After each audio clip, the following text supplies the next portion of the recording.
Okay, this week on the agenda saw the limits of deep pocket politics, the OPP versus Ontario's Ombudsman, and an election south of the 49th parallel.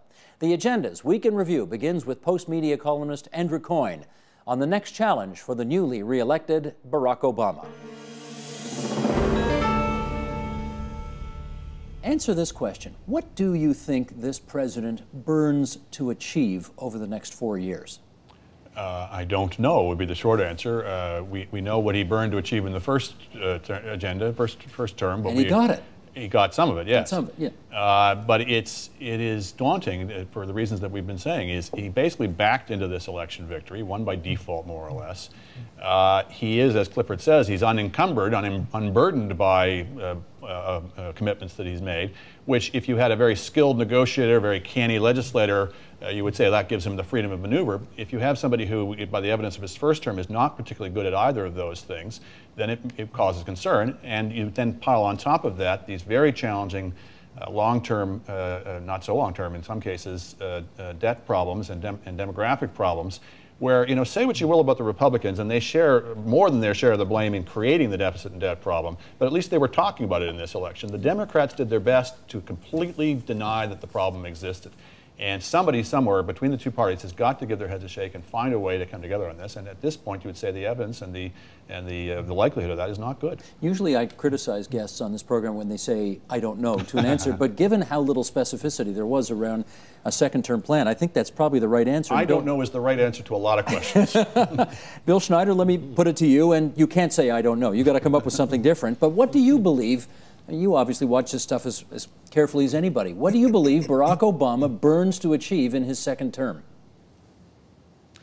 I think he wants to achieve a credible long-term deficit reduction plan, which he has defined many times as a balanced plan, one that isn't too radical, one that gradually achieves the goal of reducing the debt burden in the country. He wants to put the country on a path towards fiscal responsibility without the kind of dramatic dislocations that the Republicans would propose, just slashing government spending and cutting all sorts of safety net programs. He wants to put us on a responsible fiscal path. I think he wants to do that. He's got to create more jobs or stimulate the economy to create more jobs. And I think he would like to do something about the issue of climate change. We're now dealing with that very dramatically, given the storm that happened just recently in the United States. The issue of the debt and the issue of climate change are two problems that all Americans recognize are problems, but neither one is a crisis. So Americans are not willing to deal with them in any serious way. If the president wants to deal with them, he's going to have a cautious, long-term, balanced program in both cases. You know what, though, Clifford? In the first term, you probably would say, could and would say, he really burned to get what they call Obamacare through, right? Some kind of way of insuring all those people who are uninsured. He really, in his heart, desperately felt the need to save those car companies, to save the economy as it was going over the cliff, to get troops out of Iraq. Can you make a similar checklist about what you think really animates his soul going forward for the next 4 years? I couldn't, although I would suggest, in addition to since the question for any president is what his priorities are, and I would suggest that immigration reform, to which he referred in his speech early this morning, that makes sense to me, in part because that's a way of cementing, this new Democratic coalition of which the Hispanics and other non-white ethnics are such an important part. And a way of dividing the Republicans. And a way of dividing the Republicans. Has the added advantage of. That's right. But does he have a partner for that? What's more, it's something he can move on in the midst of this big financial crisis, right? It's not a big issue of financial expenditure. Okay. So I'd be surprised if he didn't move on that. Charles, they've only tried immigration reform a dozen times in the last 10 years, and so far they're 0 for a dozen. Does he have a partner if he wants to do immigration reform, and if so, who? Well, I think I suggested earlier, reach outside the Congress. That worked reasonably well for Simpson Bowles, when we brought together former Senator Simpson and Erskine Bowles, who'd been Bill Clinton's chief of staff. They came up with a plan that a lot of people liked. We couldn't get it through Congress, but conceptually it was a very good idea. Doing the same thing for immigration so that you avoid some of the internecine battles within Congress, present a plan and then try and sell it could work as well. I would certainly, if I were he, point out that the last immigration reform, which included amnesty for those who were in the country illegally, was signed by Ronald Reagan in 1986. This does not have to be a Democratic idea. So there's hope. And I would agree it's probably one of the things he could move on relatively quickly. But of course, he promised that in his first term as well. It takes money, and lots of it, to get into office in the United States. As the U.S. election wraps up, both the Republican and Democratic campaigns will have spent almost a combined total of $2 billion. Do these donations come with any expectations, or are they merely an expression of free speech? To help us answer that question, we're joined in Cambridge, Massachusetts, by Lawrence Lessig. He's the Harvard Law professor and author of Republic Lost: How Money Corrupts Congress and a Plan to Put a Stop to It. And Professor Lessig, it's good to have you on the line. Welcome back to the program. Great to be here. Let's just start with the title. How come you called it Republic Lost as opposed to Democracy Lost? Well, I think that our framers gave us what they thought of as a republic, which is something different from a direct democracy, something different from what they thought of as democracy at the time. It was a representative democracy. But the critical dynamic was that the system was to have a branch, Congress, that, as they put it, would be dependent upon the people alone. But of course, what we've evolved is a branch of government which is not just dependent upon the people, but is increasingly dependent upon funders of their campaigns. And those funders are not the people. They don't represent the people. They're a tiny fraction of the people.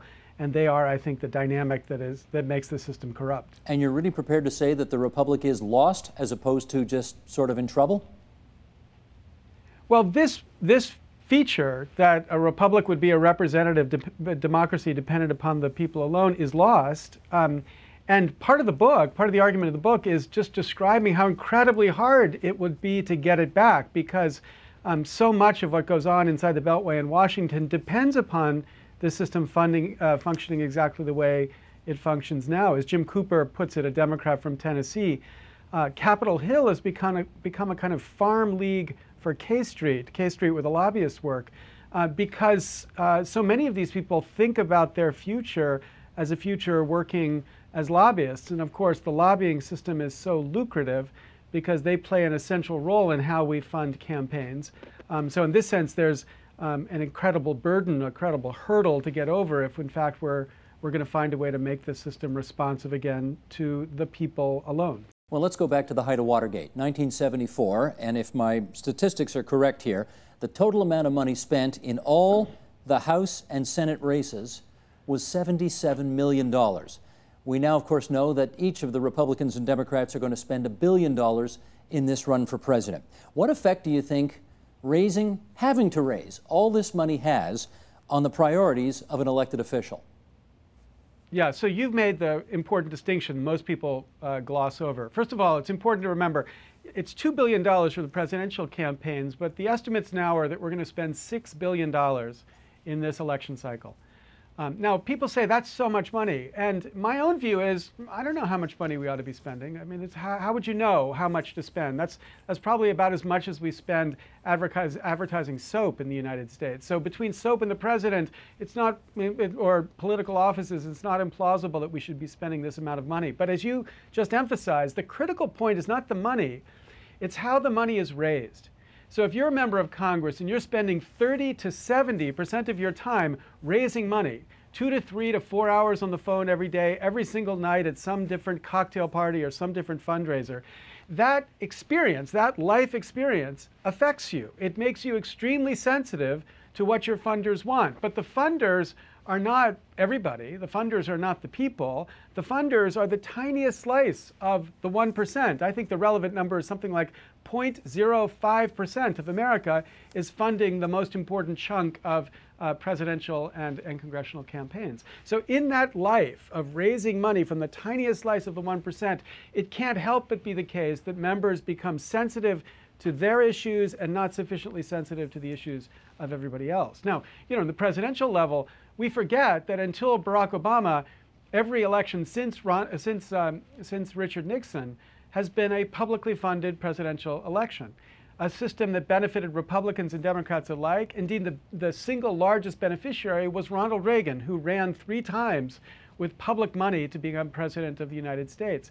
But when Ronald Reagan ran in 1984, he conducted 0 fundraisers. He spent 0 time raising money for his campaign because that's what the public funding system gave him without requiring him to raise that money, which meant that he could spend time talking to voters or more engaged in the actual process of convincing people to vote for him rather than convincing the tiniest slice of America to fund him in his run for president.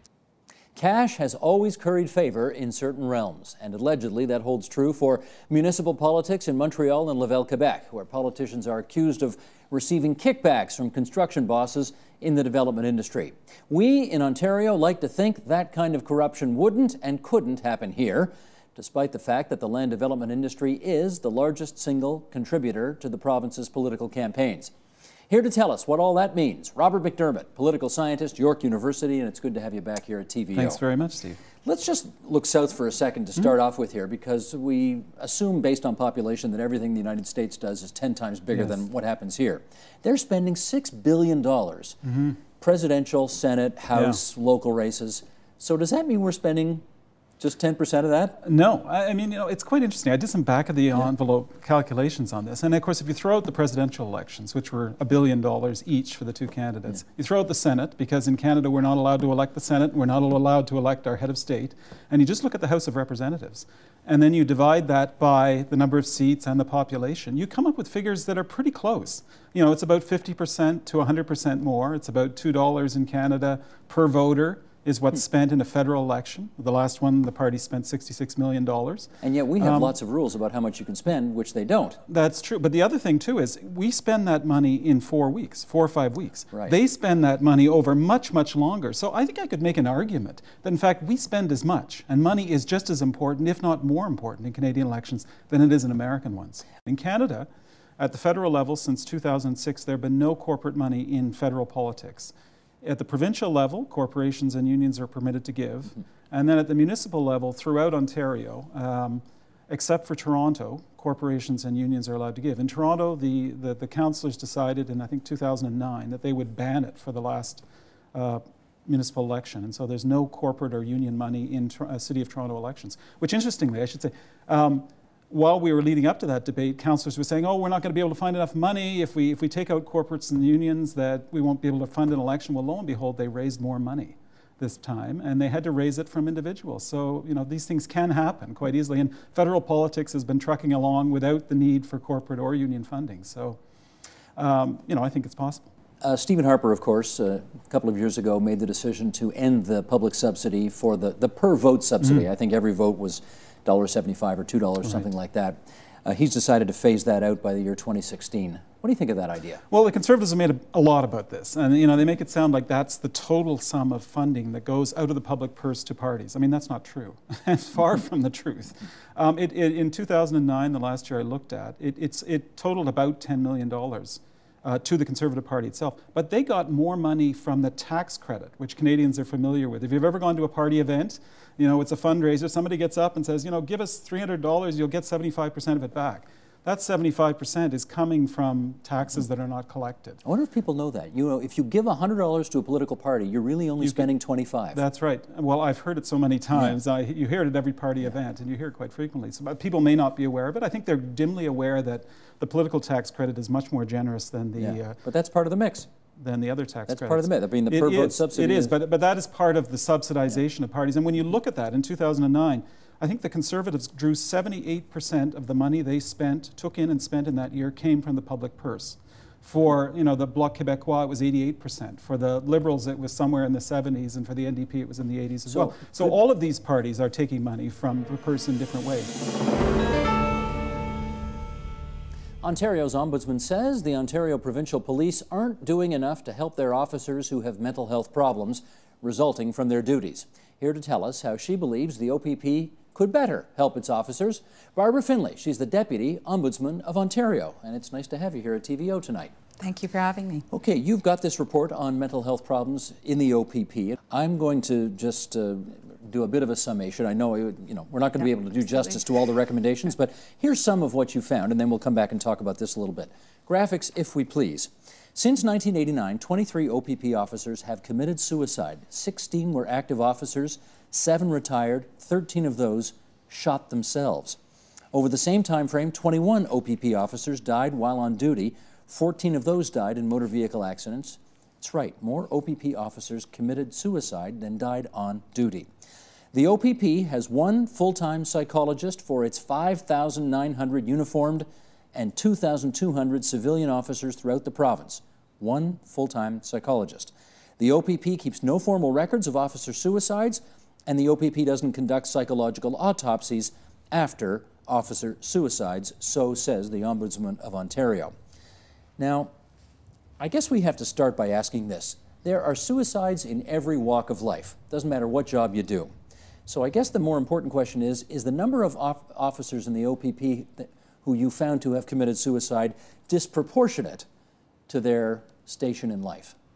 I think that a situation is very much a concern for all frontline responders. We do know that studies have shown that persons who suffer from PTSD are at a greater risk of committing suicide. We also know that suicide prevention programs in police forces can be very effective, and we cite examples in our report of the California Highway Patrol, the LAPD, the Montreal Police Service, which implemented suicide prevention programs, including having official statistics, training, education, sensibility, improved supports and access to counseling for members. And these programs have been very effective. And what we're saying to the OPP is that you need to go forward with this type of program for your members and for their families. I think that this is an issue that cries out for very strong language. It's a compelling issue, and I think that what we've done is we have sounded the alarm bells, and we're still waiting to see how the OPP is going to respond to the call. And the language was strong because we were, I have to say, very disappointed and discouraged by what we felt was a very bureaucratic response that we received to the report. What we were hoping and what we hope to see from the OPP is a concrete response, a substantive response to the recommendations. So far, we have not heard what they think of one single recommendation, what they are going to do to go forward with them. Are they going to implement them?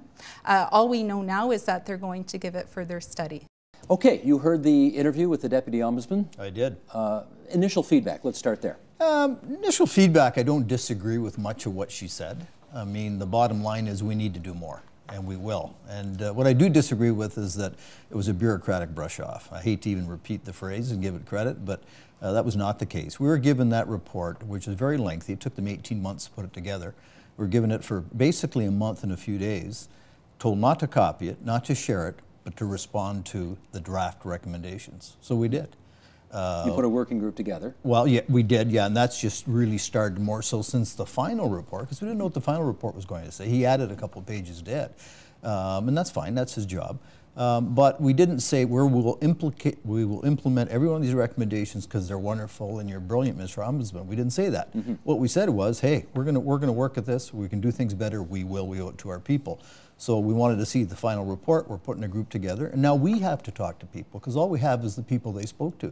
And I don't disbelieve anybody they spoke to, but those aren't people that came forward to us. They've come forward to the Ombudsman. We need to find out what is really the temperature out there. We have heard a lot since from our people, some of it good and some of it not good in terms of what we've been doing. One of the issues too, there's 23 suicides in that time period. One is too many, so I don't want to downplay the significance of that. At the same time, we only know of one that was definitely related to an operational stress injury.